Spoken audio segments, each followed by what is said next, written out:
ahead and under the car.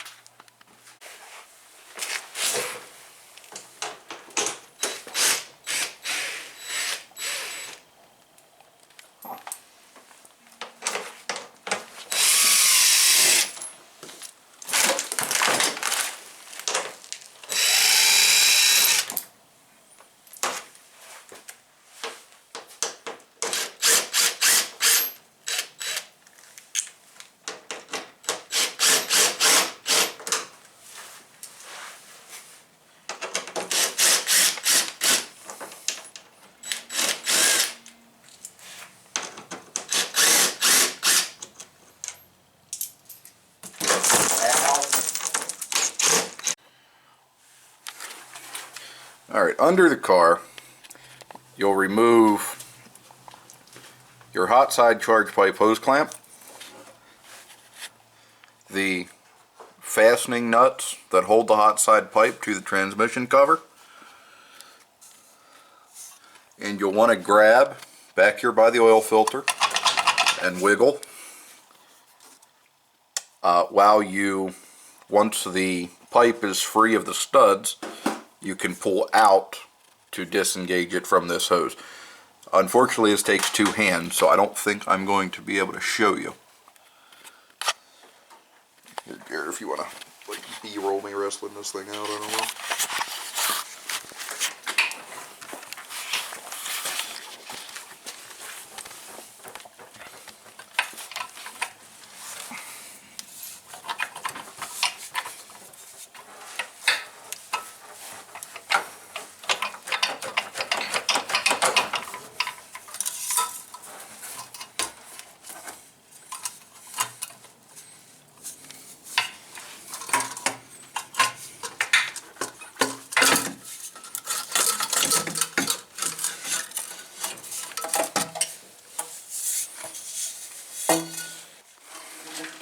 You'll want to remove the power steering cooler from the K-frame so we have access underneath the car here. And then we're going to go ahead and remove the clamps from the drain tube. Now, it's very difficult for me to show you this, but right by the extension housing of the transmission,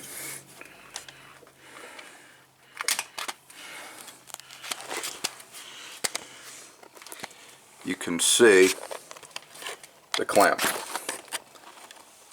We'll loosen that clamp, and then up on the back side of the engine block we'll have to loosen the coolant hoses for the turbo, and then we will be ready to remove it. Good.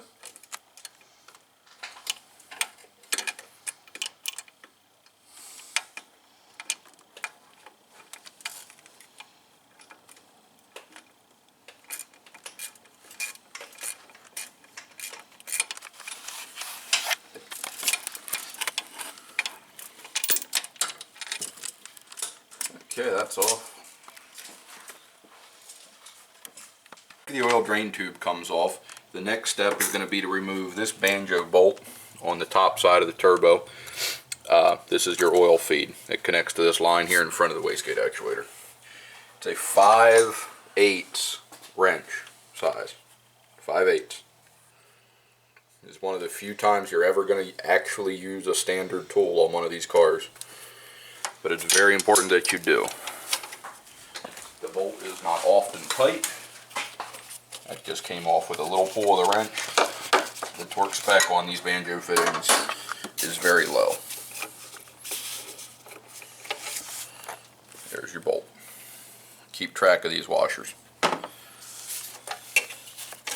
pull that hose off. There's another washer on the bottom side, often stuck to the hose.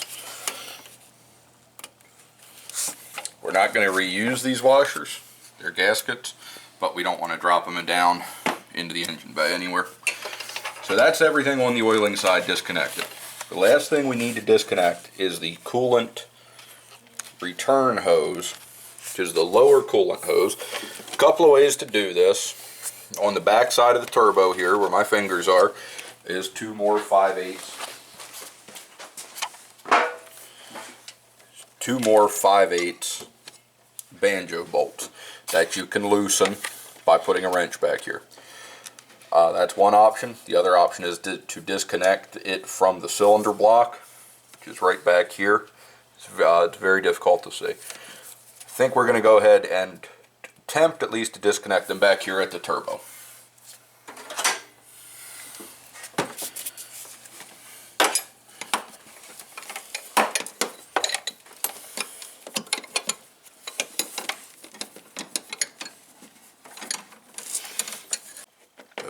Once you break these banjo bolts loose from the bottom, they're pretty easy to remove.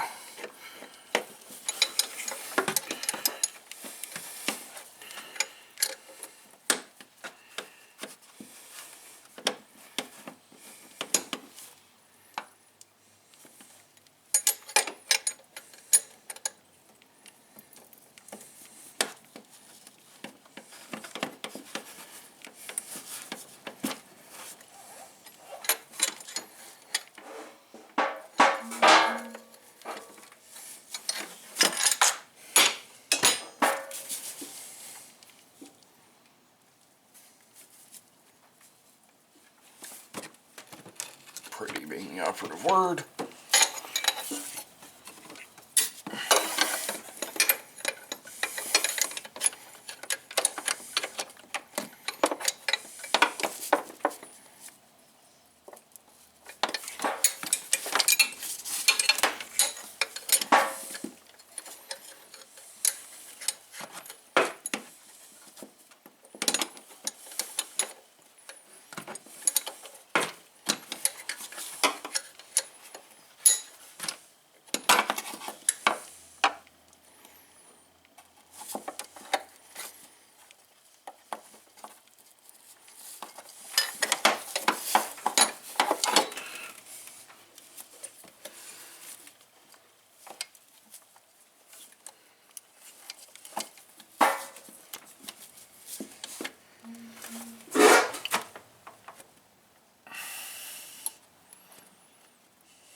Woot.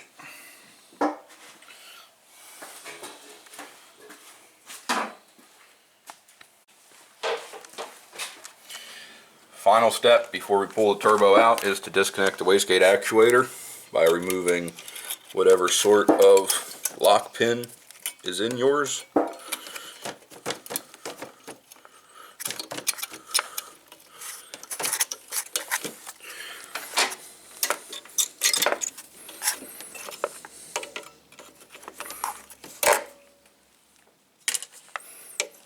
Ideally not by doing that.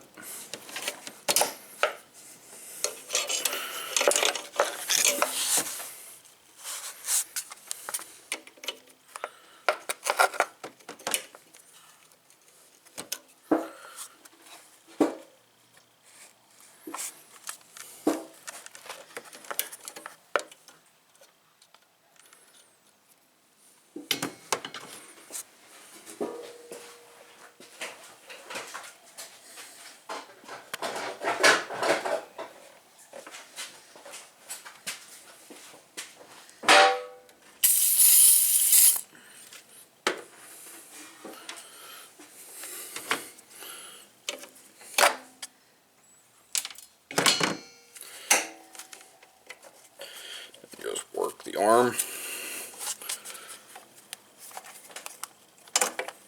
of the wastegate actuator up and off like so. The reason we leave the wastegate actuator on the turbo is so that we have a handle. Somebody, I'm sure, is going to complain about my doing this, but I don't care. There's a lot of carbon and just stuff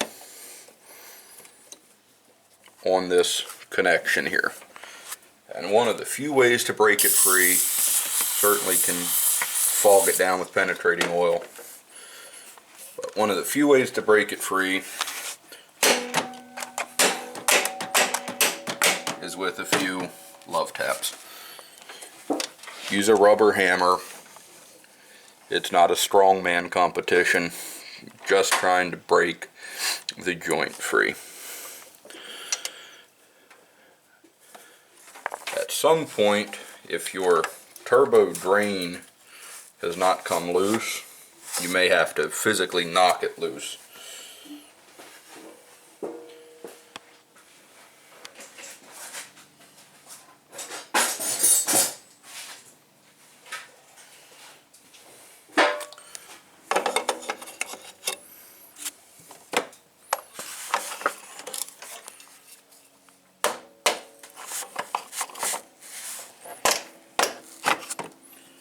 That's all there is to that.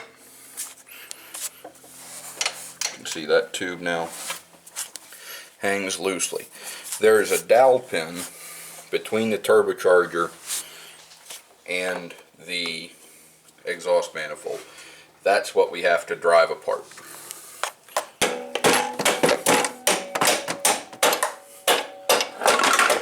And that's all the harder it is.